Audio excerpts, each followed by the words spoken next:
Presiden Prabowo Subianto meresmikan Rumah Sakit Kardiologi Emirates Indonesia yang memiliki peralatan canggih di Solo, Jawa Tengah Rabu siang.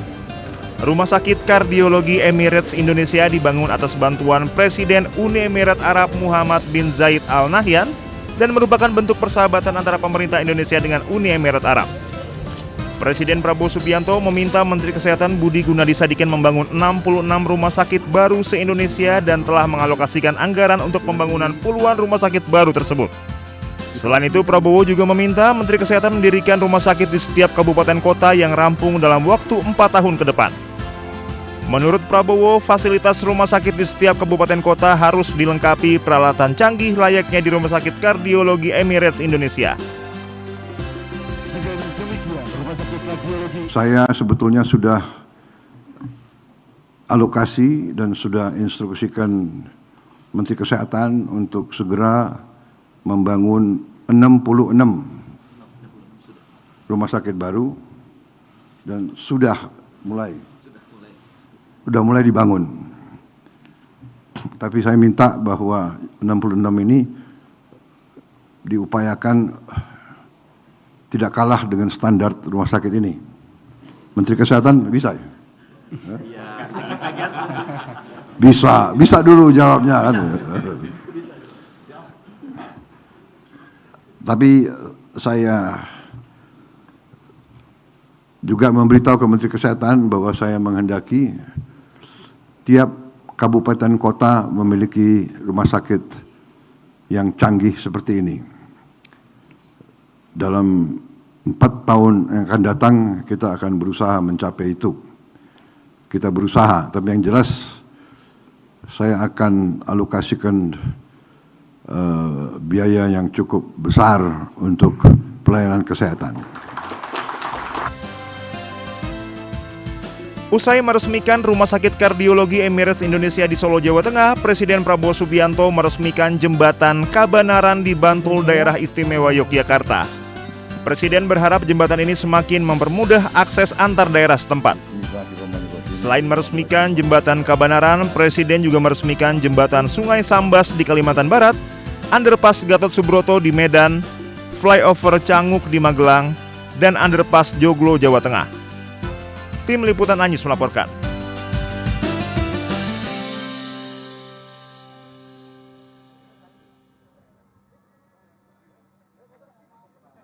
Jadi kesimpulannya lebih baik 3 orang itu, bahkan tadi lebih ternyata 4 orang itu kita minta tidak ikut. Tadi malam saya sendiri sudah WA ke Repli Harun.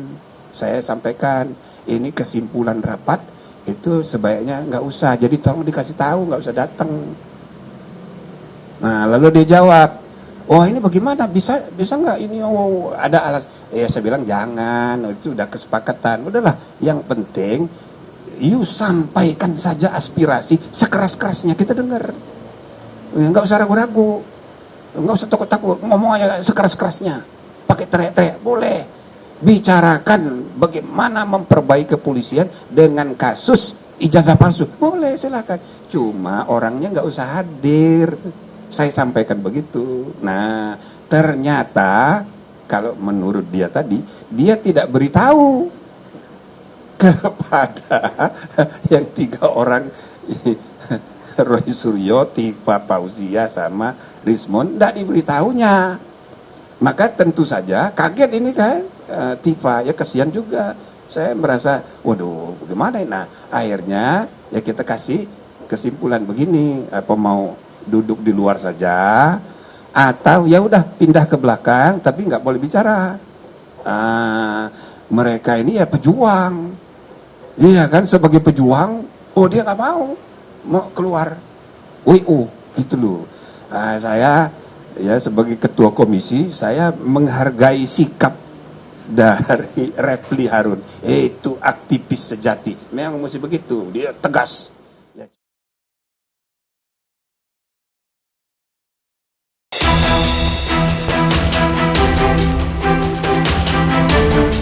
Didampingi kuasa hukumnya, selebgram Lisa Mariana kembali penuhi panggilan penyidik di Cyber Polda Jawa Barat Senin siang. Di hadapan wartawan, Lisa tidak banyak berkomentar dan hanya meminta didoakan atas kasus yang sedang menjeratnya.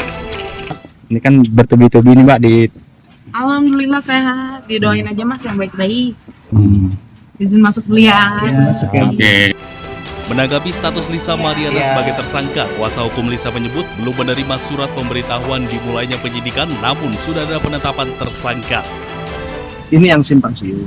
Kalau surat yang kita terima itu adalah pemanggilan saksi, bukan tersangka. Jadi mungkin ada kekeliruan yang diberitakan oleh Humas, gitu. Karena kan pada saat pernyataan Humas itu kan spontanitas itu yang dijawab. Jadi apa yang dinyatakan Humas itu sangat berbeda dengan keterangan dari Lisa Mariana sendiri pada saat di BAP. Sebelumnya, Lisa Mariana dan seorang pria bertato dilaporkan sejumlah advokat di Jawa Barat atas kasus dugaan video asusila yang viral di media sosial. Dari Bandung, Jawa Barat, Muji Praitno, iNews melaporkan.